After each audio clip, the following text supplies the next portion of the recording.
Day one of the Loire Chateau adventure. It's a bit scary looking, foreboding. Speaking of foreboding, leaving Paris at 7 in the morning, cold, wet, dark, but still really cool. Most famous city in the world, rarely do you get to see it empty and dark and moody. So I actually kind of liked it. I would have liked it had I not been freezing, but we head to the train station. Busy train station, as you can see, en route for Orléans. Bike goes in that way. Nope, bike has to go that way, which means I have to spend the whole hour and a half like that. Cool guy. But we finally arrive in Orléans, and it is not nice. It's early, it's rainy, and it's fucking freezing. So I put on everything that I own and cycle into town. Orléans, nice city, beautiful city, it should be said. Big square, and of course the statue of somebody known as Joan of Arc, who we should talk about. Joan of Arc was a peasant girl born in the early 1400s, I think, who believed she was guided by divine forces to help France during the 100 Years' War. This includes the civil wars as well as the big war with England. At just 17, she persuaded the future king to let her lead French troops against the English. Her leadership kind of inspired a key victory here in Orléans in 1492, kind of turning the tide of that war. She was later captured by the allies of the English, tried for heresy, and burned at the stake in 1431. Decades later, the church declared her trial unjust, and in 1920, she was canonized as a saint by the Catholic Church. We head to the Orléans Cathedral there, looking out over the city. I think Joan of Arc was christened here or something. I don't know. Google, man. But a beautiful church, adorned with stained glass of their heroine. There she is on nearly every panel, which is really cool. Really cool story. Weather was absolutely shit, so let's take a little quiet look around town while I warm up.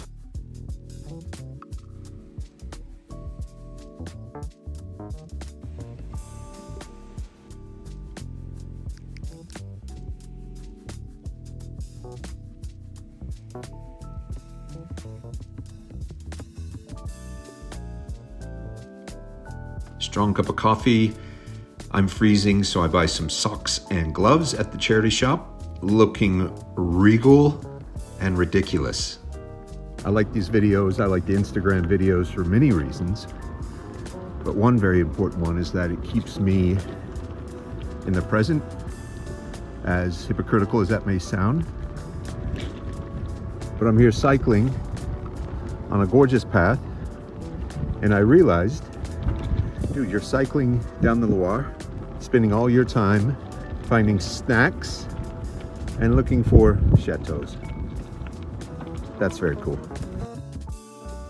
Rain stopped. Little villages along the Loire, whatever this was, which looked cool.